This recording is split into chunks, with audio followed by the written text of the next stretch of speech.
하나님의 말씀 요한복음 1장 9절부터 봅시다. 요한복음 1장 9절로 14절까지 봅니다. 9절에서 14절까지 우리 찾았으면 같이 보도록 합시다. 다 같이. 참빛 곧 세상에 와서 각 사람에게 비치는 빛이 있었나니 그가 세상에 계셨으며 세상은 그로 말미암아 지은 바 되었으되 세상이 그를 알지 못하였고 자기 땅에 오매 자기 백성이 영접지 아니하였으나 영접하는 자 곧 그 이름을 믿는 자들에게는 하나님의 자녀가 되는 권세를 주셨으니 이는 혈통으로나 육정으로나 사람의 뜻으로 나지 아니하고 오직 하나님께로서 난 자들이니라. 말씀이 육신이 되어 우리 가운데 거하심에 우리가 그 영광을 보니 아버지의 독생자의 영광이요 은혜와 진리가 충만하더라. 아멘. 기도합시다. 어둠 속에 빛이 비쳤어. 그럼에도 어둠이 그 빛을 알아보지 못한다고 하였습니다. 아버지께서 빛 대신 예수님을 이 세상에 보낸 것은 이 어둠 속에 자기 백성을 찾으러 보내신 줄 저희들이 압니다. 자기 백성들은 그 빛을 알아볼 것이고 또 예수님께서는 자기 백성들을 어둠 가운데서 건져내서 그들을 빛의 나라로 데려간다는 이 사실들 우리가 성경을 통해서 늘 배워오고 있습니다. 오늘 또 우리 마음속에 빛을 비추시사 예수님께서 지금도 우리 안에서 무슨 일을 하고 계시는지 잘 깨달아 알아지는 시간들이 되어지게 도와주옵소서. 성경을 볼 때마다 이 성경 이야기가 남의 이야기가 아니고 내 이야기로 들려지는 은혜를 허락해 주시옵소서. 그리하여서 이 성경 말씀을 대할 때마다 참 기쁘고 감사하고 참 재미가 있어질 수 있도록 도와주시옵소서. 그리하여 하나님의 말씀이 늘 먹고 싶어지고 듣고 싶어지고 함께 서로 먹고 마신 것을 공유하면서 나눌 수 있는 그러한 기회들이 많이 일어나게 도와주시옵소서. 이 시간도 주께서 성령 가운데서 깨닫는 마음을 허락해 주옵시기를 원하옵고 예수님의 이름으로 기도합나이다. 아멘. 이 세상은 하나님 나라를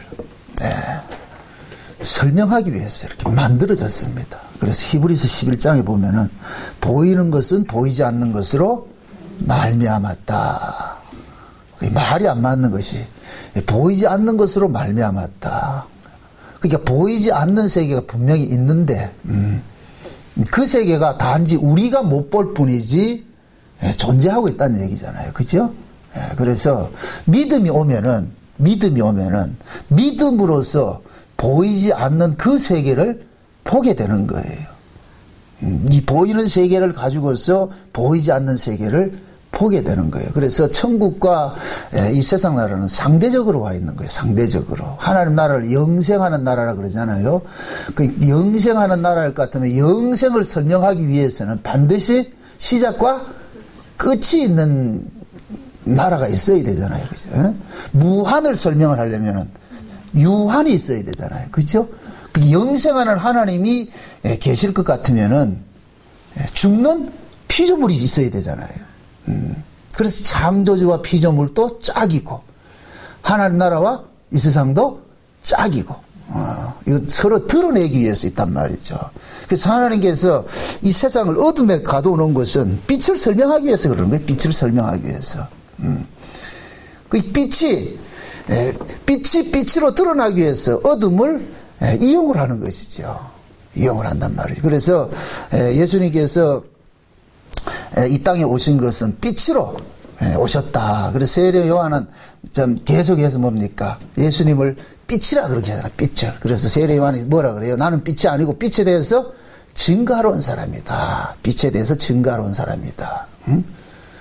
근데 그 빛이 이 땅에 왔는데 깨닫지를 못하더라. 그 빛을 뭐라 그래요? 그 10절에 보니까 그가 세상에 계셨으면 세상은 그로 말미암아 지은 바 되었으니 세상이 그를 알지 못하였고 자기 땅에 오며 자기 백성이 영접지 아니하였으나 자, 각 사람에게 비치는 빛이 있었는데 근데 그 빛이 곧 뭐냐? 이 세상을 만드셨다 그러잖아요. 그죠? 빛이 세상을 만들었다 그러잖아요. 근데 그 세상이 그 자기를 만든 그 빛을 못 알아보니까 어둠인 거예요. 만약에 알아본다 할 것 같으면 어둠이 아니죠. 그러면은 자 보세요. 분명히 빛이 존재를 해요. 근데 빛을 설명을 하기 위해서 어둠을 깔아놨단 말이죠.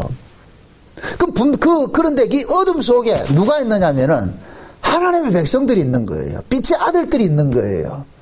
그 빛의 아들들이 빛을 알아볼 것 같으면은 이건 은혜성이 상실이 돼버려요. 그래서 빛의 아들들이지만 빛을 모르고 있는 거예요. 모르고 있단 말이죠. 지금 이 이야기를 무엇으로 설명을 해야 되냐면은 예수님께서 구약의 율법교회에 오신 거예요. 율법교회. 그럼 구약의 율법교회는, 구약교회는 분명히 뭡니까? 하나님의 백성들이 모여 있는 곳이 구약의 교회잖아요. 구약의 교회란 말이에요. 그런데 그 구약 교회에 왔는데 그 구약 교회가 예수님을 알아보더라, 못 알아보더라? 못 알아보죠. 그죠? 만약에 구약 교회가 예수님을 알아볼 것 같으면은 이것은 그 무엇이 되어버리냐면 혈과 육으로 예수를 알아보는 것이 되어버린단 말이죠. 그래서 구약 교회가 예수를 못 알아보게 그게 못 알아봐야 되는 거예요. 못 알아봤는데 예수님이 오셔가지고서 알려주면은 그때부터는 뭐냐? 예수를 알아보는 그 암 자체가 그들의 실력이 아니고 뭐가 되느냐? 은혜로 남게 되는 거예요. 은혜로. 그래서 하나님께서는 하나님의 백성들을 은혜를 드러내게, 은혜를 알리기 위해서 뭐 하느냐? 소경을 만들어 놓은 거예요. 소경을. 그래서 이사야에서 볼 것 같으면은 이사야 선지자는 그럽니다. 누가 소경이냐? 내 종들이 소경이다 그래요. 내 종들이. 누가 소경이냐? 내 종들이. 근데 그 종들이, 그 소경인 종들에게 예수님께서 오셔가지고 눈을 뜨게 해주고 그들을 보게 해준단 말이죠. 그럴 때 그들이 뭐가 되느냐? 보게 되는 그것이 곧 뭐가 되느냐? 은혜가 되거든요. 은혜. 예.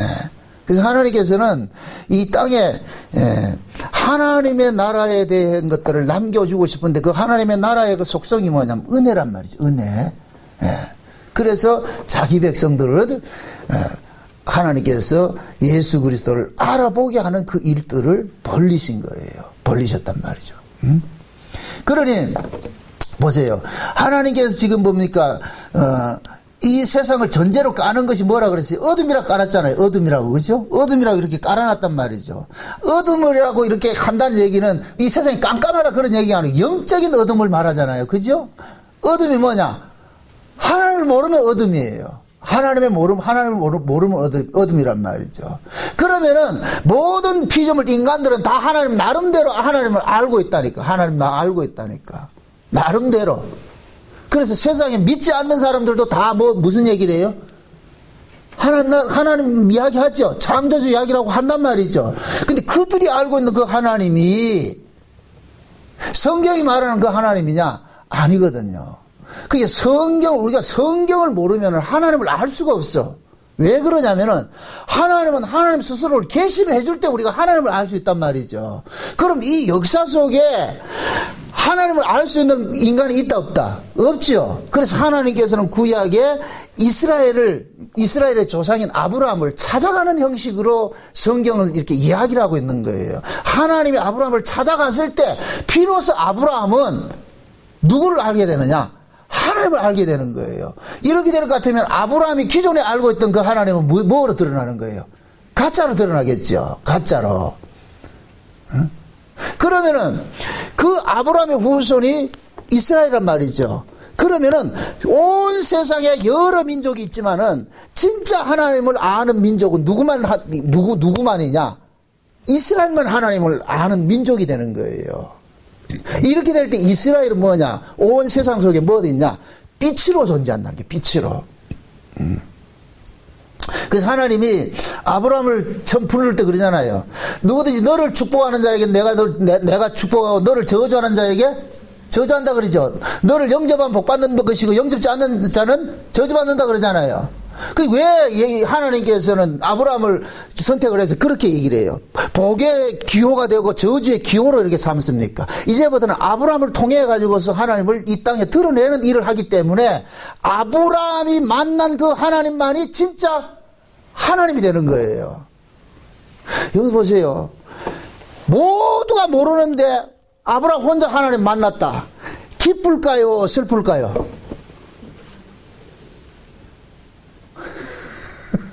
자, 모두가 복음을 모르는데 내 혼자 복음을 알았어. 이게 기쁠까요? 슬플 일일까요? 아, 이게 안 그래. 여러분들 왕따 당하는, 왕따 안 당해봤어요? 왕따?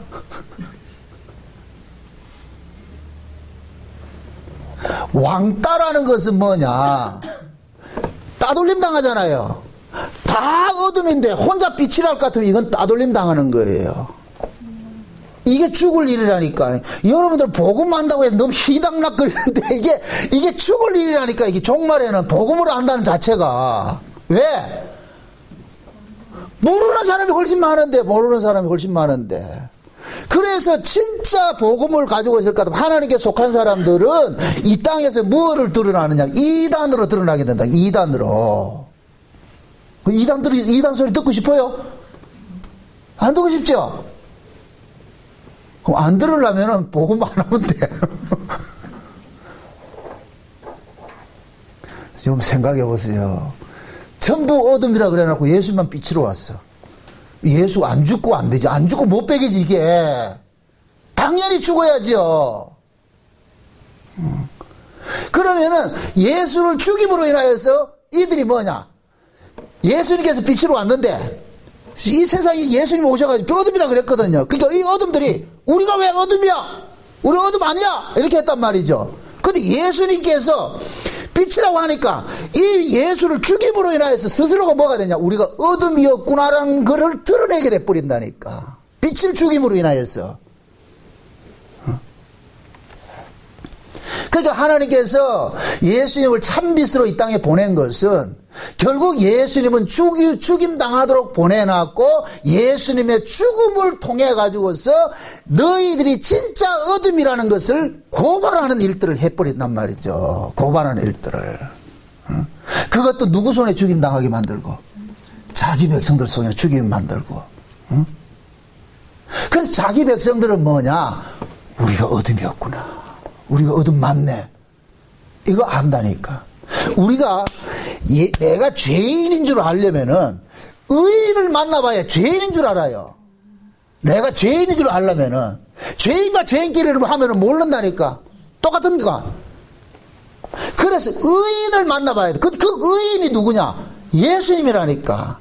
예수님이 와보니까 우리가 뭐가 되느냐? 죄인으로 드러난단 말이죠. 근데 우리는 애써 죄인이라고 생각해요, 안 해요? 안 하죠. 그래서 의인을 뭐 하느냐? 죽여버렸단 말이죠. 의인을 죽이고 나니까 우리가 진짜 죄인 맞네, 이게 드러나 버린다니까. 이해돼요, 이게? 하나님이 이게 아주 역설적으로 일을 하신다니까. 그래서 우리가 은혜를 받게 될 것 같으면은 내가 죄인이라는 이 사실들을 뼈저리게 느껴져요, 이게. 이걸 많이 깨닫게 된다니까. 옛날에는 우리가 뭘 나쁜 짓을 해야 내가 죄인이라는 게 고백이 나왔다는 게, 과거에 우리가 율법 안에 있을 때는 내가 속된 얘기로 말이죠, 나쁜 짓을 하고 말이죠, 못된 짓을 하고 이렇게 해야 내가 진짜 난 나쁜 인간이구나 이렇게 생각을 했는데, 진짜 복음 안에 들어와가서 보니까 내가 뭘 하고 안 하고가 상관하지 않고 그게 아니라 내 자체가 뭡니까? 죄인이라는 사실 알죠? 내 안에는 이게 의가 있다는 걸 압니까? 모릅니까? 없죠? 내 안에 선이 있어요? 없어요? 없죠. 우리는 보세요. 아무리 겉으로는 이렇게 광명의 천사처럼 이렇게 하고 있지만은 내 가족, 내 남편, 내 아내도 내 마음에 안 들면 죽이고 싶다는 거지. 그게 인간이라니까, 이게. 여러분들은 안 그러겠지만은 저는 늘 그렇거든, 이게. 내 마음에 안 들면은 아무리 내가 사랑을 외치고 뭘 하고 이래도 밉다니까. 그 미움이 어디에서 오는 거예요? 내 속에 있다니까. 이게 잠재되어 있다니까. 옛날에는 뭘 힘들게 해야 내가 나쁜 놈이라고 그렇게 생각했는데 이제는 그게 아니란 말이죠. 안 되는구나. 난 진짜 나쁜 인간이구나. 이걸 깨닫는다니까. 어디 앞에 섰을 때 이게 드러나는 거예요. 말씀 앞에 섰을 때, 예수 앞에 섰을 때 내가 이게 드러난다니까. 그래서 진짜 예수를 만난 사람들은 너나 할 것 없이 동일한 고백이 하나 나오는데 무슨 고백이에요? 주여, 내가 죄인입니다. 이게 은혜 받은 사람이에요. 아, 내가 죄인 맞네요. 이렇게 해서 고백하는 그 죄인이 맞다는 이 고백은 누가 가르쳐줘서 되는 것이 아니란 말이죠. 빛을 봐야 나오는 고백이에요. 그냥 이걸 성경 공부해가지고 배워지는 게 아니고 딱 만나봤을 때 화로다 나여 망하게 되었다 하는 이 고백이 나온다니까. 이게 성경 백날 본다고 나오는 게 아니고 이건 직접 한번 경험이 돼야 된다니까. 이게 아다리가 돼야지. 그럴 때 아, 내가 진짜 나쁜 인간이구나. 사도 바울이 예수님 만나기 전에는 바울이 자기가 죄인인 줄 알았다 몰랐다? 몰랐죠. 바울이 나중에 자기가 저 고백을 하는 거 보세요. 자기 고백이 어떤 거예요? 나는 바리새인 중에 바리새인이요 율법에 흠이 없는 자고 히브리인 중에 히브리인이요. 이 얘기는 곧 뭐예요? 그 앞에 뒤에 가가지고 나는 죄인 중에 개수라는 요거를 싹 빼버릴 것 같으면 바울이 히브리인 중에 히브리인이요 내가 바리새인 중에 바리새인이요 율법으로는 흠이 없다. 이 얘기는 뭐예요? 나 진짜 완벽한 놈이다. 나 잘난 놈이다. 이거잖아요. 이렇게 잘난 놈이고 완벽한 놈이었는데 예수 만나고 보니까 이게 완전히 뭐냐? 쓰레기라는 게 알게 되는 거예요. 배설물이라는 게 알게 되는 거예요. 아, 내가 똥이었구나. 이걸 알게 되더라니까. 그러니까 그걸 알고 나니까 바울이 지걸 자랑할 게 있더라 없더라? 없지요. 없더라니까. 응? 그럼 묻습니다. 바울이 예수를 만나가지고 횡재했겠어요? 망했겠어요? 망했죠. 바울은 예수를 안 만났을 것 같으면 승승장구 일치월장했을 거예요. 자기 잘난 맛에 살았을 텐데 고마 예수님 오늘 찾아오는 바람에 완전 신세 배려버렸잖아요. 이제는 뭘 해도 자랑할 게 또 없다. 없어요. 다른 사람들 눈에는 바울이 하는 그 모든 일들이 엄청 좋아서 보이는데 야 진짜 잘한다 이렇게 보이는데 바울은 주님 앞에 섰을 때 늘 뭐 하냐 그대 앞에만 서면 나는 왜 작아지는가. 주님 앞에 서면은 할 말이 없는 거예요. 그러니까 진짜 하나님의 그 은혜를 알고 주님 만난 사람들은 이 속에서 상한 심령이 일어날 수밖에 없어요. 이게 상한 심령이 통해하는 마음이 일어날 수밖에 없다니까. 그래서 산상보훈에 팔복을 이야기를 할 때 그런 일들을 해야 복을 받는다는 얘기가 아니고 복을 받으니까 그런 현상이 일어나는 거예요. 심령이 가난해지고 애통이 일어나고 하는 것이지 애통하십시오 그럼 복 받습니다 이게 아니라니까. 이게 아니고 복을 받고 보니까 애통이 일어나고 심령이 가난한 게 일어나고 말했죠. 온유가 일어나고 이런 것들이 일어나는 것이지.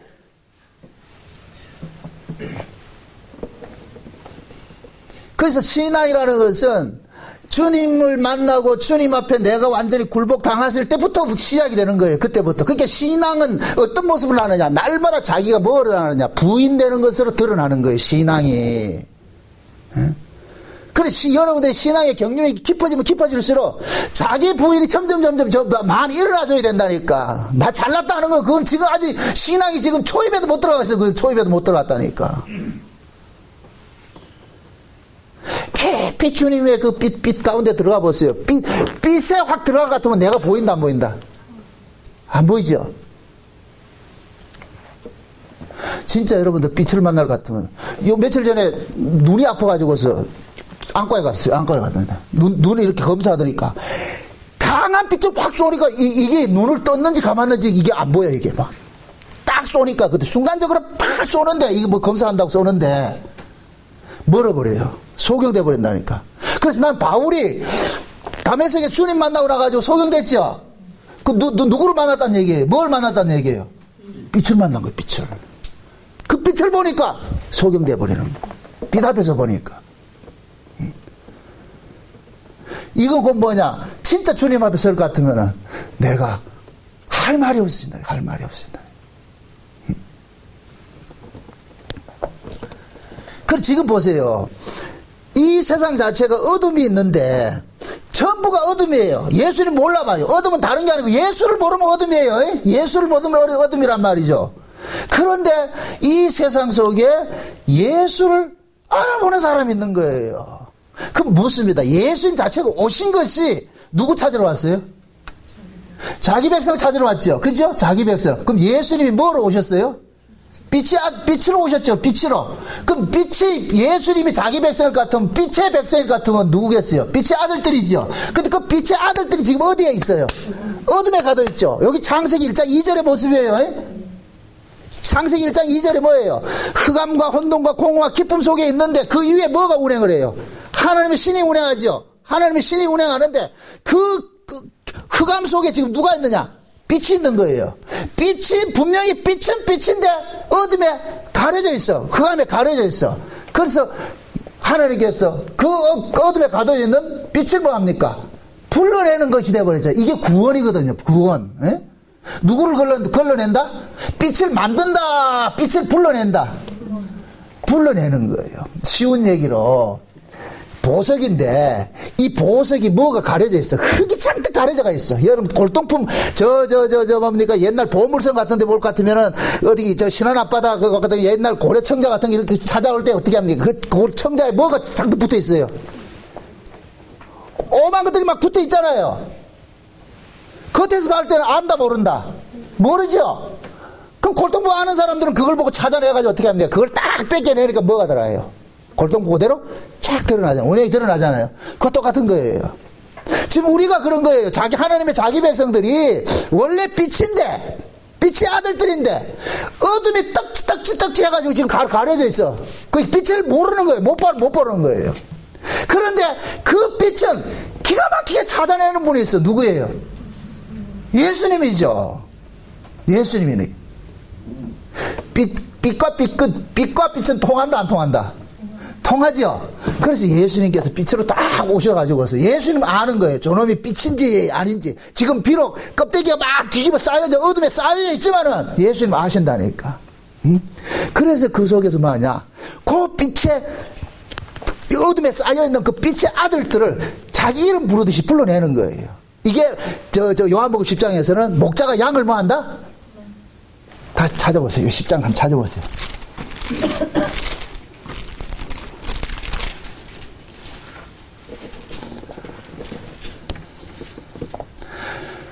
10장을 봅시다. 3절에 보니까 문지기는 그를 위하여 문을 열고 양은 그의 음성을 듣나니 그가 자기 양의 이름을 각각 불러 인도하여 내느니라. 자기 양을 다 내어놓은 후에 앞서가면 양들이 그의 음성을 아는 거로 따라온다 그러죠. 그죠? 여기 중요한 것은 목자가 양들을 이름을 뭐 한다? 각각 뭐 한다? 불러낸다 그러죠. 각각. 다시 오늘 본문 넘어가 보세요. 각각 불러낸다 그랬어요. 여기 각각. 그럼 본문을 다시 한번 넘어가 보세요. 9절 보세요. 9절. 참빛 그 세상에 와서 각 사람에게 비치는 빛이 있었나니 그러죠. 모든 사람이다. 각 사람이다. 각 사람이죠. 여기에서 말하는 각 사람이라는 것은 창세전에 어린 양의 생명책에 농명된 사람에게 비춰지는 빛이라는 얘기예요. 쉬운 얘기로. 요걸 요한복음 10장식으로 할 것 같으면 누구 이름 부른다? 각각 자기 이름을 부르는 거예요. 여러분 우리가 자식을 낳으면 10명이든 20명이든 나오더라도 걔들한테 뭐를 줘요? 이름을 주죠. 이름을 준단 말이죠. 그럼 그 이름을 줄 때는 뭡니까? 그 이름을 통해서 아이를 불러내기 위해서 찾는 거지. 이름을 주잖아요. 그 이름의 특징이란 말이죠. 어? 만약에 알을 찾는데 부르는데 찾아내는 게 목적이 아닐 것 같으면 이름 줄 필요 없어요. 그냥 야들아 이럴 것 같으면 그냥 다 온다니까. 근데 거기에다가 이름을 줘도 길동아 이러면 길동이만 오게 된다니까. 그러니까 하나님께서 자기 백성들이 이 땅에 보내실 때 각각 하나님께서 이름이 주신 것이 있어. 이름이 주신 것이 있단 말이죠. 근데 그 이름을 누가 아느냐면은 예수님이 안다니까. 예수님이. 그래서 예수님이 오셔가지고 뭐 하냐? 각각 이름을 불러내는, 그렇다고 해가지고 나거나 이렇게 불러낸다는 얘기가 아니고 각각 예수님께서 뭐 하냐? 자기 백성들을 찾아내는 거예요. 찾아낸다니까. 그럼 묻습니다. 자기 백성하고 예수님하고 서로 알아보는 것이 있을까요? 없을까요? 있겠죠. 있겠죠. 그걸 오늘 본문에서 이렇게 얘기를 하는 거예요. 자, 보세요. 11절에 보니까 자기 땅에 오며 자기 백성이 영접지 아니하였으나 영접하는 자, 곧 그 이름을 믿는 자들에게는 하나님의 자녀가 되는 권세를 주셨으니. 자, 이 말이 무슨 있죠? 11절에 보니까 자기 백성이 영접지 했다 안 했다? 안 했죠. 근데 12절에 보니까 뭡니까? 반대로 뭐 합니까? 영접하는 자. 그 사람이 있는데 그런 사람도 있는 얘기가 하나님의 자녀가 되는 권세가 주셨으니 이 얘기 하잖아요. 이 얘기는 예수를 믿어서 하나님의 자녀가 되는 것이 아니고 이걸 역으로 이용을 하세요. 하나님의 자녀는 예수를 믿게 되어 있다는 얘기를 믿게 되어 있다는 얘기. 이해되죠? 자, 묻습니다. 우리가 예수를 믿어서 하나님의 자녀가 되는 거예요? 하나님의 자녀이기 때문에 예수 믿는 거예요? 하나님의 자녀이기 때문에 예수를 믿는 거예요. 하나님의 자녀가 아닌 자는 절대로 예수를 못 믿어요. 왜? 하나님께서 하나님의 자녀만 예수를 믿도록 만들어놨다니. 그들에게만 믿음을 줬단 말이죠. 근데 우리는 하나님의 자녀인 줄 모르고 살고 있다니까. 모르고 살고 있는데 예수님께서 오셔가지고서 너가 임마 하나님 자녀야 이러니까 우리가 그때서 비로소 뭐하냐 알아보는 거예요. 아, 내가 하나님 아들이었네. 근데 왜 내가 마귀한테 종로로 됐지? 내가 하나님 아들이었는데. 그러죠, 보세요. 자기 백성들이 영접을 못하는데, 와가 영접지 않는데, 그런데 하나님의 자녀가 알아보는 사람인데, 영접하는 사람이 있는데, 그 사람이 누구냐? 하나님의 자녀가 되는 권세를 주셨으니. 권세를 주셨으니. 이건 무슨, 또 능력을 받는다는 얘기 아니에요. 하나님의 자녀의 신분으로 회복된다는 얘기예요. 이게 갈라디아서 4장에서는 뭐냐? 하나님께서 원래 아들이었는데 임시적으로 종의 모습으로 보내가지고 율법 아래 청지기 아래 가둬놨다가 때가 참에 그 아들을 진짜 아들을 율법 안에 보내가지고 율법 아래 있는 자기 백성들을 뭐하냐? 건져내는 일을 했다 그러잖아요. 그래가지고 건져진 그들에게 아들의 영을 보내줬는데 그 아들의 영을 받고 나서 그들은 아버지라 부르짖는 거예요. 그럼 그들은 이것을 또 오해를 해가지고서 아들의 영을 받아야 하나님의 아들이 되는 게 아니고 아들이기 때문에 아들의 영을 보내준 거예요. 아들이기 때문에. 그러니까 그 사람들은 아들의 영을 받고서 비로소 뭐가 되느냐? 아, 내가 하나님 아들이었구나. 원래 내가 하나님 아들이었구나. 그걸 깨닫게 되는 거예요. 지금 요한이 지금 요한복음에서 말하는 게 그거예요. 응? 영접하는, 다 몰라봐야 돼요. 다 몰라봐야 되는데, 알아보는 사람이 있어. 그들이 누구냐? 하나님의 자녀인데. 이 사람들은 어떤 사람이냐? 13절에 이걸 주해를 하고 있어. 해석을 해주고 있다니까. 13절 다 같이 시작. 이는 혈통으로나 육정으로나 사람의 뜻으로 나지 아니하고 오직 하나님께로서 난 자들이니라. 그럼 이것을 이야기 설명을 해봅시다. 하나님께로 난 자들은 예수를 알아본다. 뭐 알아본다? 알아보지요. 그럼 또 묻습니다. 왜 하나님께서 왜 예수를 이 땅에 보냈겠어요? 그 예수라는 이름 속에 팁이 들어가 있잖아요. 자기 백성을 찾아내라고. 자기 백성을 찾아내라고. 그럼 하나님의 원래 자기 백성은 예수를 알아본다. 뭐 알아본다? 알아보지요. 근데 그 알아보는 것이 누구 실력이다? 하나님의 실력이지. 하나님의 실력. 우리 실력이 아니고. 다시 13절 다시 보세요. 자, 예수를 알아보는 사람들이 있어. 예수를 알아보는 사람들이 하나님의 자녀예요. 근데 그 하나님의 자녀는 이 땅에서 혈통이나 육정이나 사람의 뜻으로 만들어지는 것이 아니고 하나님께로 난 자들이라고. 난 자. 하나님께로 난 자들. 그래서 하나님께서는 자기 백성들을 구원을 하는 데 있어가지고서 오로지 뭐 하느냐면은 예수 그리스도를 통해서 자기 백성들을 구원을 한단 말이죠. 그래서 예수를 통하지 않고서는 자기 백성이 되어지는 게 없어요. 왜 그러냐면은 모든 하나님의 백성들은 예수로 말미암아 나아진 자들이기 때문에 그래요. 나아진 자들이기 때문에. 그래서 예수를 통해 가지고 나아진 자들을 찾기 위해서 예수님이 오신 거예요. 예수님이 오셨다니까. 그럼 예수로부터 나아진 자들은 예수를 알아본다. 뭐 알아본다? 알아보지요. 알아본다니까. 이걸 사도 바울은 창조 사건으로 설명을 했는데 아주 기가 막힌 얘기. 고린도후서 4장을 보세요. 고린도후서 4장. 고린도후서 4장입니다. 4장. 3절부터 보세요. 3절부터. 3절부터 봅시다. 3절부터 6절까지 봅시다. 6절까지. 3절에서 6절까지 봅시다. 다 같이 시작. 만일 우리 복음이 가리웠으면 망하는 자들에게 가리운 것이라. 그 중에 이 세상 신이 믿지 아니하는 자들의 마음을 혼미케 하여 그리스도의 영광의 복음의 광채가 비치지 못하게 함이니 그리스도는 하나님의 형상이니라. 우리가 우리를 전파하는 것이 아니라 오직 그리스도 예수의 주 되신 것과 또 예수를 위하여 우리가 너희의 종된 것을 전파함이니 어두운 데서 빛이 비치리라 하시던 그 하나님께서 예수 그리스도의 얼굴에 있는 하나님의 영광을 아는 빛을 우리 마음에 비치셨느니라. 자 보세요. 이 얘기가 뭐냐. 지금 하나님께서 우리 마음속에 예수 그리스도를 알아볼 수 있는 그 빛을 우리 마음에 비춰줬다는 거예요. 그러니까 그 빛이 오니까 예수를 알아보는 거예요. 이해되죠? 그게 요 이야기가 창세기 1장 3절 이야기라니까. 3절 이야기. 창세기 1장 3절에 뭡니까? 어둠 속에서 흑암 속에서 누구를 불러내요? 빛을 불러내잖아요. 빛을. 그죠? 그럼 보세요. 흑암 속에서 누구만 불러냈어요? 모두 불러내요. 흑빛만 불러내요. 빛만 불러낸단 말이죠. 그래서 지금 이걸 전제로 까는 거예요. 4절에 다시 보세요. 4절. 그 중에 이 세상에 믿지 아니하는 자들의 마음을 혼미케 하여 그리스도의 영광의 복음의 광채가 비치지 못하게 하면 이는 그리스도의 하나님의 형상이라. 그다음 3절에 만일 우리 복음이 가려웠으면 망하는 자들에게 뭐 한다? 가려졌다 그러죠. 그럼 복음 자체가 뭐예요? 망할 자들에게는 복음이 들려진다 안 들려진다? 안 들려지죠. 복음은 오로지 누구에게만 들려지느냐? 하나님께로 난 자들만 들려진다니까.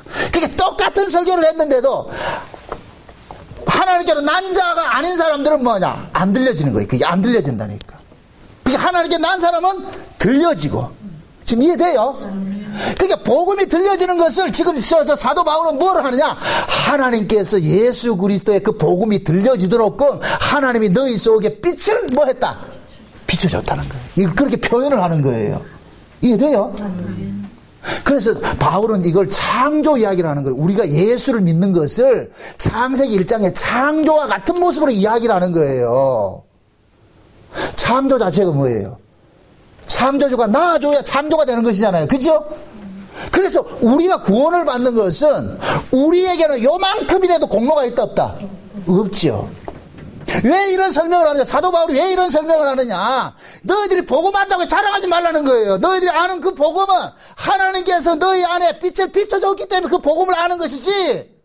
그럼 저 모르는 놈들 왜 모르느냐? 하나님께서 빛을 안 비춰주니까 모르는 거예요. 그럼 우리는 모르는 사람한테 가가지고 오히려 뭐가 되어야 되냐? 빚진 자가 되어야 된다니까. 빚진 자. 나만 알아서 죄송합니다 이래 나와야 되는데 우리는 어떻게 하느냐? 난 아는데 니 모르지. 지금 제 말이 이해돼요? 그 진짜 우리가 복음을 알게 될 것 같으면은 모든 사람에게 우리는 뭐냐? 사랑으로 다가가야 돼요. 저 사람이 2단이든 3단이든 그거 따지지 말고 나도 2단 돼야 되는데 어쩌자고 나는 이 복음이 들려지고 예수가 믿어지냐 말이죠. 그러니까 예수가 믿어지는 그 죄값으로 우리는 뭐 해야 되느냐? 세상 사람들한테 용서하고 이해하고 나눠주고 뺏기고 이런 게 해야 되는 거예요. 바울은 예수를 믿는 것 때문에 우겨쌈을 당하고 뺏김을 당하고 욕을 먹고 하는 거예요. 욕을 먹고 했다니까. 무슨 죄예요? 바울이 예수님 만난 죄지요. 아니 다메섹에서 그 수많은 사람이 가는데 왜 예수님이 바울에게만 나타났냐 말이죠. 그게 바울은 그걸 아는 거예요. 아, 내가 엄청난 사랑을 입었구나. 그 사랑을 입은 것이 결국 뭐냐? 자기가 사랑에 빚졌다 그러잖아요. 그래서 바울은 그러는 거예요. 내가 믿는 자나 믿지 않는 사람에게 모든 사람에게 나는 빚진 자라 그러잖아. 빚진 자. 왜? 엄청난 은혜를 받았단 말이죠. 안 찾아왔으면 어떡할 뻔했어요? 예수님이 찾아오니까 찾아오고 나서 보니까 내가 엄청난 은혜를 받았다는 걸 아는 거예요. 이건 놀라운 거라는 거예요. 이 세상의 걸 다 줘도 이거까지 바꿀 수 없는 거예요. 그러니까 이 세상의 것을 뭐 하느냐? 버리는 거 나타나는 거예요. 이 세상의 것을 초계같이 여기는 거예요. 너무너무 엄청난 걸 받았기 때문에. 이게 우리 진짜 복음 아는 사람들이 가져야 될 자세인데 우리는 그래 못 살고 있잖아 지금. 그게 우리가 지금 안다는 이것도, 이 복음도 뭐냐면, 이 은혜성들을 우리가 지금 놓치고 있는 거예요, 놓치고. 응? 세상에, 어제 어떤 분이, 난 생전 모르는 사람이에요. 단감을 한 박스 보냈더라고. 단감을. 그러면서 뭐 하냐? 전화가 왔어요. 목사님, 블로그에 글을 너무너무 고맙게 감사하게 잘 보고 있습니다. 너무너무 은혜를 받아가지고. 저 계룡에 있는 사람인데, 아마 그분은 계룡 그쪽일 것 같으면 누구냐면 그 옛날 자기 구원파 있다가 나왔다 그래. 구원파 있다가. 아마 유병의 그때 그렇게 해서 나온 모양이라. 어? 그래서 하는 소리가 이 구원파에서 나온 사람들이 참 이 말이 흩어져 있습니다. 어? 김해도 있고 어디 있고. 근데 아마 그분이 김해에 있는 분한테 연락을 해가지고 김해에 있는 분이 단감을 한 박스 보냈더라니까. 그래서 그쪽에 충청도에 있는 분도 내한테 전화 왔고 김해에 있는 분도 전화 왔는데 여출일구하게 하는 것이 뭐냐. 목사님 고맙습니다. 눈뜨게 해줘서 고맙습니다. 블로그 글을 통해 가지고서 복음이 뭔지 이제 알게 됐습니다. 너무너무 고맙습니다. 그래서 그 구원파에서 나온 사람들이 수없이 많은데 그 사람들에게 이걸 자기는 계속 사이트를 알려준다는 거예요. 그래서 요즘에 모르는 사람들이 엄청 많이 들어오고 있다니까. 그들은 왜 어떻게 알아졌겠어요? 하나님께서 때가 되면 그들의 눈을 열어준 거예요. 만나게 해줬고. 이해돼요? 그러니까 그 만남이 너무너무 고마우니까 그렇게 감사로 나타난다는 말이죠.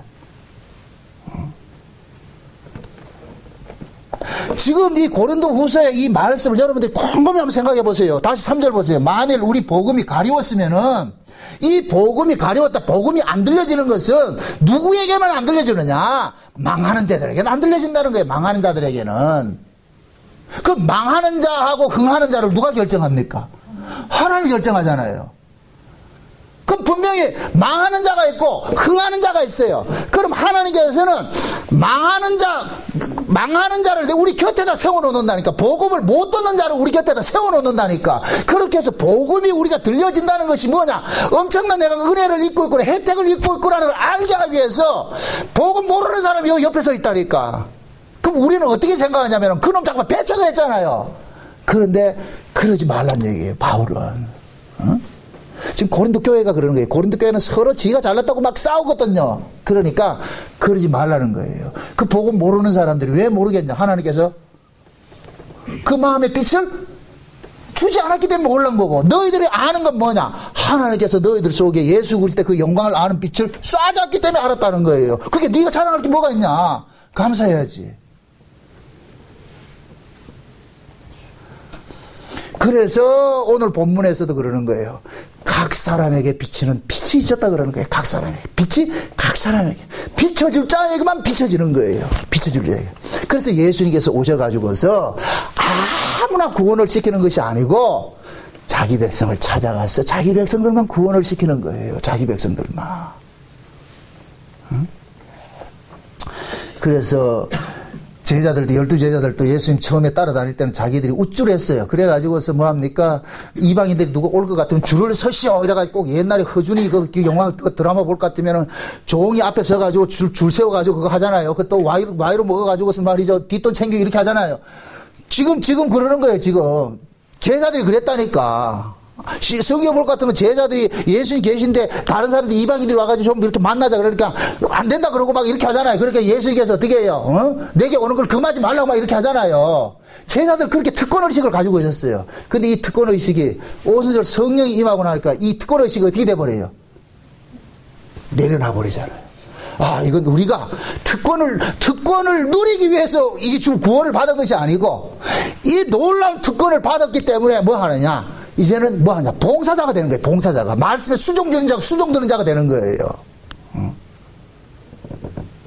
이게 하나님의 은혜를 받은 사람들의 특징이죠. 특징. 그래서 항상 우리가 성경을 볼 때는 우리의 구원을 하는 그 구원의 주체를 하나님이 가지고 있는 거예요. 하나님께서 이 구원의 주체를 가지고 있는 거예요. 그래서 성경에 볼 것 같으면은 영생 주시기로 작정된 자들은 다 예수를 믿더라. 그럼 영생 주시기로 누가 작정을 했어요? 하나님이 작정했죠. 그럼 영생 받은 사람은 내가 잘나서 영생 받았은 거예요? 하나님께서 작정해줘서 받은 거예요? 그럼 작정해서 받았을 것 같으면 그 영생을 자랑할 거예요? 감사해야 되는 거예요? 감사죠. 감사를 해야 되죠. 응? 사도행전 2장에 볼 것 같으면 주께서 날마다 구원 얻는 숫자들을 더하게 하시리라. 누가? 주께서. 그래서 우리가 자랑할 게 없다니까. 그래서 하나님께서는 구원을 받은 자들이 그 구원이 이것이 하나님의 은혜성이라는 것을 자꾸 드러내는 일들을 하게 하시는 거예요. 하게 하신다네. 그래서 사도 바울은 그러는 거예요. 아, 내가 예수를 믿고 예수를 만나고 나가지고 보니까 이것은 전도하는 것은 어떤 사람을 설득하는 것이 아니더라. 어?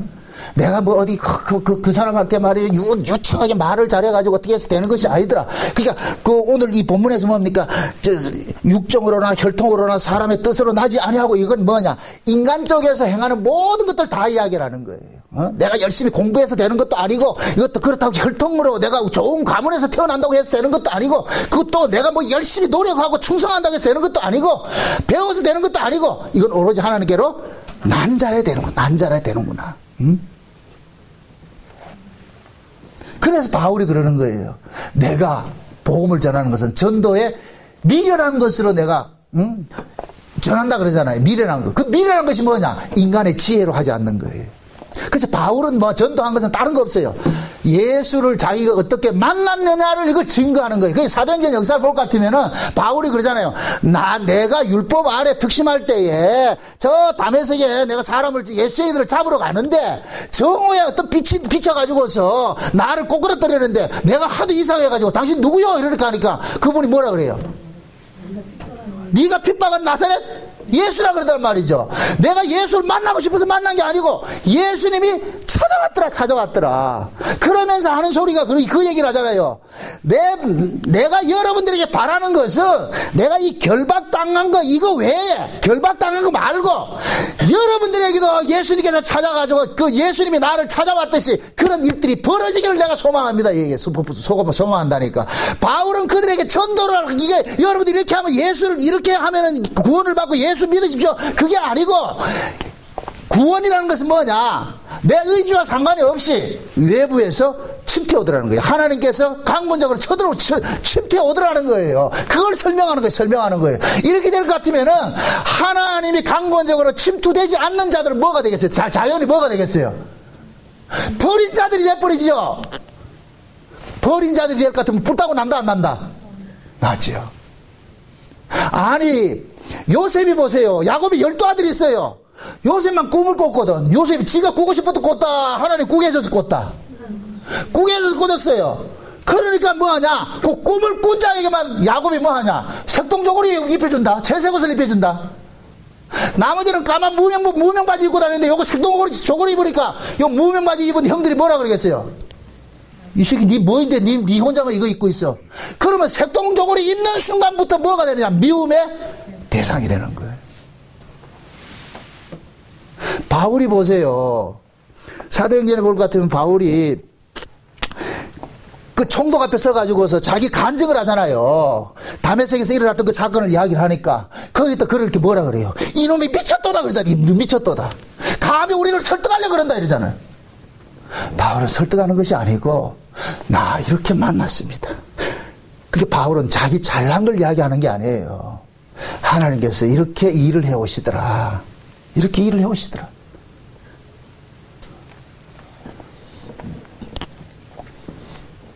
지금도 하나님께서는 자기 백성들 이런 식으로 일을 해간다니까. 그래서 자기 백성을 찾는 것은 예수님의 몫이라니까. 예수님께서 오신 것 자체가 예수님 자기 백성을 찾기 위해서 왔잖아요. 그래서 하나님께서는 예수를 이 땅에 보낸 것은 하나님의 자녀는 예수를 통해서 찾아진다는 것을 알려주기 위해서 예수를 보낸 거예요. 그래서 예수 이외에 구원 얻을 이름을 줬다 안 줬다? 안 줬지요. 하나님께서 예수를 보낸 것은 이제는 이 예수를 가지고서 진짜 창세전에 어린 양의 생명체계, 어린 양의 생명체계 농면인데 자기 백성을 찾아내는 일을 하는 거예요. 그래서 예수님께서는 가는 곳마다 뭐냐, 하나님께로 난 자들은 그냥 자석이, 쇠붙이가 자석에 달라붙듯이 달라붙게 되는 거예요.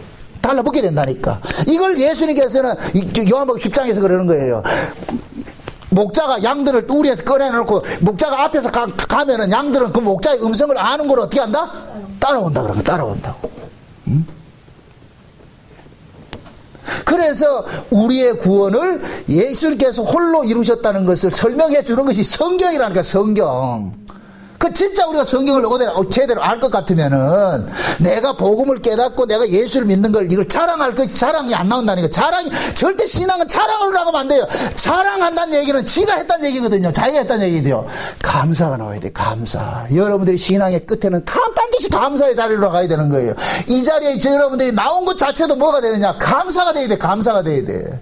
남은 안 나오는데 내 혼자 나왔다. 그거 볼 거 없다니까. 저 사람은 왜 안 나오는데 나만 나왔느냐? 불타고 나요? 아니잖아요. 나도 안 나와야 되는데, 이 추운 날 안 나와야 되는데, 볼일 보고 안 나와야 되는데 나왔다. 주의 은혜지요. 감사지요. 감사. 어떤 사람은 아파서 못 나왔다. 주여, 나도 아파야 되는데 나는 안 아프게 해줘서 고맙습니다. 내일 나와야죠. 그 여러분들이 교회에서 이렇게 늘 섬기고 봉사하고 뭐 하는 것조차도 절대 여러분들이 그것을 의로 내세우면 안 돼. 이건 감사로 나가야 된다. 감사로. 어쩌자고 내 마음을 감동케 해서 이런 것들을 하게 해 주셨습니까? 주여 고맙습니다. 감사합니다. 그 자리로 나가야 돼. 그 자리로. 그거 하기 위해서 예수님께서 자기 백성을 찾아내는 방식으로 일을 하는 거예요. 복음이 깨달아지는 것으로 일을 하는 거예요. 응? 성경 전화놓고 너희들 열심히 공부해가지고 알아라 이렇게 하지 않는다니까.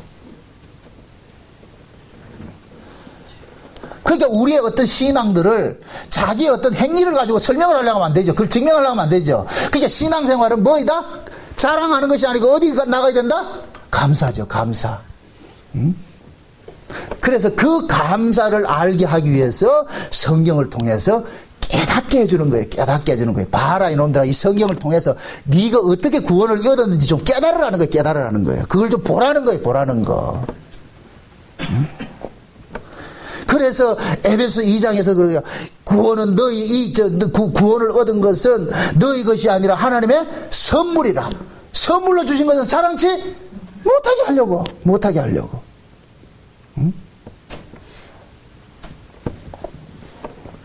그 하나님이 우리에게는 거저 주신 이 선물을 우리는 뭐 했냐? 받으니까.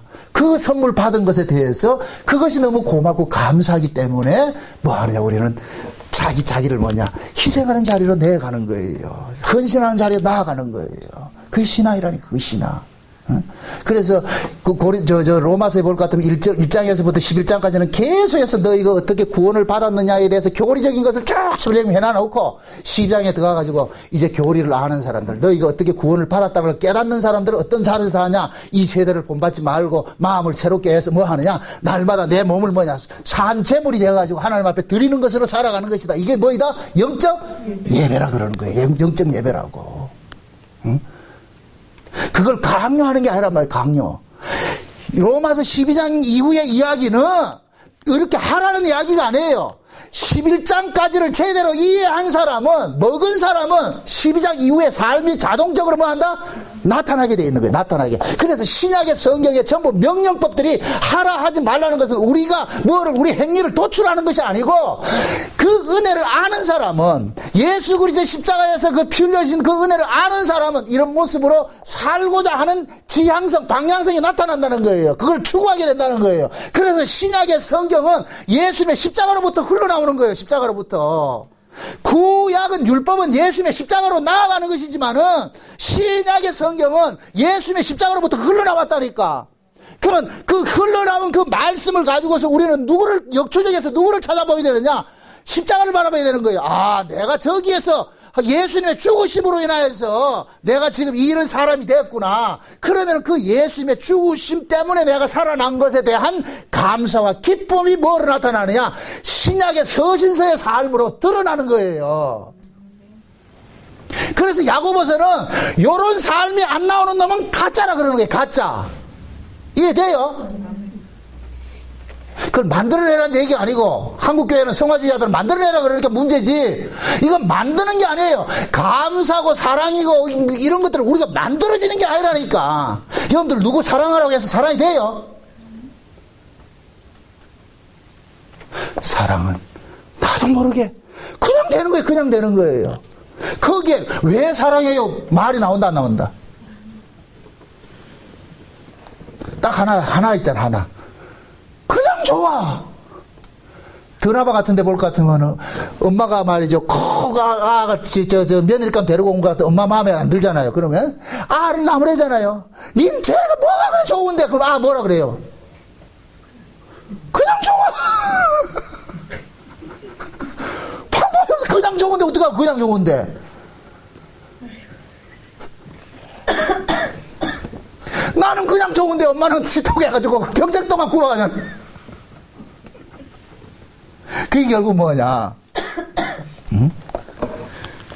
내가 좋은 것은, 이 좋은 것은 어떤 것으로도 안 돼. 이게 절제가 안 된다니까. 그냥 좋은데 어떡하냐? 좋은데 어떡하냐 말이죠. 예수 믿는 게 그렇다니까. 믿어지니 믿는 거예요. 믿어지니까. 응? 우리가 믿고 싶어서 믿는 게 아니고 믿어지니 믿는 거예요. 그게 교회 안에서 어떤 말씀을 가지고 서로 논쟁을 할 때, 나는 이렇게 믿어져서 믿는데 당신은 안 믿어지는 모양이네. 그럼 안 믿어지는 걸 내비둬야지. 그걸 뭐 설득하고 할 필요 없다니까. 그래서 제가 교회 안에서 신앙 가지고 논쟁을 하지 말라는 거예요. 이건 논쟁에서 될 문제가 아니라니까. 또 변론에서 될 문제가 아니라니까. 복음은 절대 변론하는 게 아니에요. 논쟁하는 게 아니라니까. 그래서 디모데후서에 그러잖아요. 사도 바울이 디모데에게 변론하지 말자 그래. 변론하지 말자고. 그 변론한다는 얘기는 자기도 아직까지 복음을 모르고 있다는 거예요. 그게 지금 소경이니까 변론을 하는 거예요. 진짜 복음을 아는 사람은 변론하지 않아요. 이거는 그냥 하나님께서 깨닫게 해주고 들려지게 해줘야 되는 것이지, 믿어지게 해줘야 되는 것이지. 믿어지지 않는 놈한테 내가 아무리 설명해보면서 그게 믿어지는가? 안 믿어진다니까. 그냥 한번 툭 던져보고 아니다 싶을 것 같으면은 다른 화제거리를 빨리 다른 걸 돌리라고. 계속 그거 할 것 같으면 서로 나중에 싸움한다니까. 기다려야죠. 그런 걸 통해서 내가 이게 복음이 들려진다는 것이 놀라운 은혜구나. 감사구나. 그거 하셔야 돼. 그래서 제가 늘 그러는 거예요. 복음을 가지고서 부부 간에도 싸우지 말라고. 부모 자식 간에도. 이건 설득해서 될 문제가 아니니까. 응? 그 지혜가 필요한 거예요. 지혜가 필요한 거예요. 나는 아는데 당신은 왜 그 모양이, 그 말할 게 안 된다니까, 그거. 그래서 하나님께서는 자기 백성들에게는 반드시 예수가 믿어지는 그 구원을 주셨고, 그럼 그 예수가 믿어지는 이 구원을 누가 지켜내느냐? 구원을 주신 주님께서 끝까지 지켜내는 거예요. 그래서 우리가 구원을 받는 것은 우리 능력으로 받는 것이 아니라 주님의 은혜로 받는 거예요. 마지막으로 하나 살펴보고 마칩시다. 디모데후서 봅시다. 디모데후서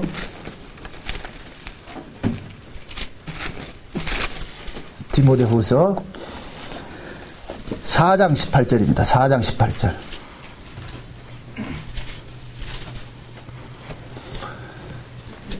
디모데후서 4장 17절 18절 같이 봅니다. 다 같이. 주께서 내 곁에 서서 나를 강건케 하시면 나로 말미암아 전도의 말씀이 온전히 전파되어 이방인으로 듣게 하려 하심이니 내가 사자의 입에서 건지었느니라. 주께서 나를 모든 악한 일에서 건져내시고 또 그의 천국에 들어가도록 구원하시리니 그에게 영광이 세세 무궁토록 있을지어다. 아멘. 사도 바울은 자기가 지금 복음을 전하는 것을 무엇으로 비유하냐면 사자굴에서 지금 복음 전하듯이 그렇게 이야기를 하는 거예요. 그러니까 바울이 복음을 전할 때마다 수없이 고통을 당하죠. 고난을 많이 받죠. 핍박을 받죠. 그죠? 그 핍박 받으면서도 바울은 복음을 전하는 것은 뭐냐? 내가 전하는 이 복음이 내 능력이 아니라 하나님께서, 예수님께서 내 곁에 서가지고서 복음을 전하게 하니까 그게 그러니까 자기는 전하는 거예요. 그러면서 핍박이 온다 할지라도 주님께서 전하게 했으니까 주님이 나로 하여금 그 나라에 넉넉히 들어갈 때까지 간섭해 주실 것을 믿는다 그러는 거예요. 이게 지금 그 얘기예요. 지금 이해돼요? 18절에 보세요. 주께서 나를 모든 악한 일에서, 이 악한 일이란 건 뭐예요? 바울을 핍박하는 세력들이죠. 그들에게서 건져내시고 또 그의 천국에 들어가도록 구원하시리니 누가? 주께서, 주님께서. 그래서 우리의 구원을 주님이 주셨기 때문에 주님이 끝까지 뭐냐 우리를 책임을 지는 거예요. 이게 칼빈주의에서 뭐냐면 견인교리라니까, 견인교리. 이건 맞는 이야기예요. 응? 우리는 견인차에 뒤에 끌려가는 고물난 차 같으니까 앞에 견인차가 끌고 가면 가는 대로 우리는 가게 돼 있어. 그 우리를 견인하는 분은 누구예요? 주께서라니까, 주님이라니까, 주님. 그 주님이 우리를, 그 바울이 그러잖아요. 내가 저 사자 같은 놈들 앞에 가서 복음을 전하는데도 내가 혼자 서 있는 게 아니고 주께서 내 곁에 서가지고서 전해라. 주님이 전하라 그러니까 바울은 전한 거예요. 그럼 죽고 사는 문제는 누구 손에 달렸다? 주님 손에 달렸다는 거예요. 바울은 그걸 아니까 비록 내가 죽는다 할지라도 주께서 나를 그의 나라에 넉넉히 데려갈 것을 나는 뭐 한다?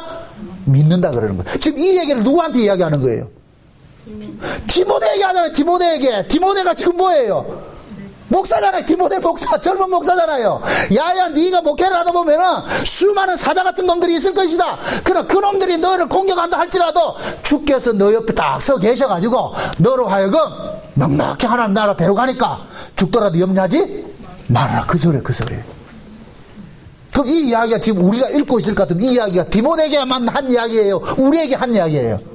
우리에게도 동일하게 한 이야기죠. 그러니까 우리는 성경을 통해가지고 남의 이야기를 듣는 것이 아니라 내 이야기를 들려지는 거예요. 아, 주님께서 내 곁에 서가지고서 지금 전하게 하시니까. 그러니까 그 주님이 내게 함께 하고 계신다는 이 사실이 믿어지는 사람 같으면 사람 눈치 본다, 안 본다? 안 보는 거예요. 제가 큰 소리 치고 배짱 있게 하는 것도 그거 하나 믿고 하는 거예요. 그거 하나 믿고 하는 거예요. 왜?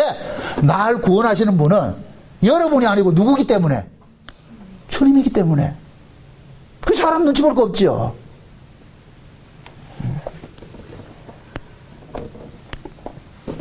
그 신앙이라는 건 결국 뭐냐? 자기가 주님과 만난 그 경험을 토대로 해서 사는 거예요. 사는 거. 그래서 내가 늘 이렇게 여러분들에게 이야기하는 것은 코람데오를 이야기하는 코람데오를 하나님 앞에서 내가 혼자 있는 것이 아니라 오늘 이 말씀같이 주께서 우리 곁에 잘 서 계세요. 잘 서 계세요. 응? 옛날 우리 초대교회 최건능 목사님 같은 분들은 이렇게 다녔다잖아요. 이렇게. 여러분들 그게 퍼포먼스 같아요? 전 그걸 순진하게 받아요. 왜 그걸 이렇게 다녔느냐? 주님이 여기에 손잡고 간다고. 그 다른 사람이 봤을 때 저 미치, 저 또라이, 저거. 그거는 뭐냐? 주님이 내 손잡고 다닌다는 그 의식에서 하는 거예요. 그러니까 핍박과 모두 순환 가운데서 이겨내는 거예요. 그러니까 저 사람이 저래 했으니까 우리도 이렇게 하자. 그 얘기는 아니란 말이죠. 우리는 이렇게 하지 못하더라도 아, 주님께서 나와 늘 동행하고 있다는 사실이 믿어질 것 같으면은 여러분들 어떤 상황 속에서도 어떤 환경 속에서도 좌절하거나 낙마하지 마세요. 내가 비록 몸이 아프더라 할지라도 주께서 내 곁에 서 계실 것 같으면은 육신의 장막 벗고 주님 앞에 가는 그것이 있다는 것이 믿어질 것 같으면 뭐가 두렵냐 말이죠. 감사해야죠. 그러니까 이 사실을 굳게 믿으시고 아, 내가 예수 그리스도가 믿어지는 것은 사람의 뜻으로 된 것이 아니고 육적으로 된 것이 아니고 혈통으로 된 것도 아니다. 오직 하나님께로 난 자들만 믿어지는 것이구나. 내가 하나님께로 난 자구나. 예수가 믿어지는 걸 보니까 내가 하나님의 백성이 맞네. 창세전에 어린 양의 생명책에 농명되는구나. 확실히 생명책이 흐리지 않고 돼 있구나. 응? 생명책이 흐리지 않고 그 깨닫는 거예요. 이게 깨달아질 것 같으면은 여러분들 세상을 이기는 자로 사는 거예요. 부디 그 이김 안에서 세상을 넉넉히 이기고 사시기를 주의 이름으로 축원드립니다. 기도합시다. 아버지 하나님 감사합니다. 하나님께서 우리에게 주신 그 구원이 얼마나 크고 귀하고 중요한 것인지 이 시간 알았습니다. 내가 예수를 믿는 것조차 내 능력이 아니고 하나님의 은혜인 걸 알았습니다. 우리의 눈을 열고 마음을 열어서 오늘 또 복음이 들려지게 해주신 것 감사합니다. 그러므로 이 땅에 살아가는 이 나머지 이 여생들을 오직 주님께서 내 곁에 서서 함께 동행하고 있다는 이 사실을 믿음으로써 넉넉히 이기며 살 수 있도록 도와주시옵소서. 감사를 드리고 예수님의 이름으로 기도합나이다. 아멘.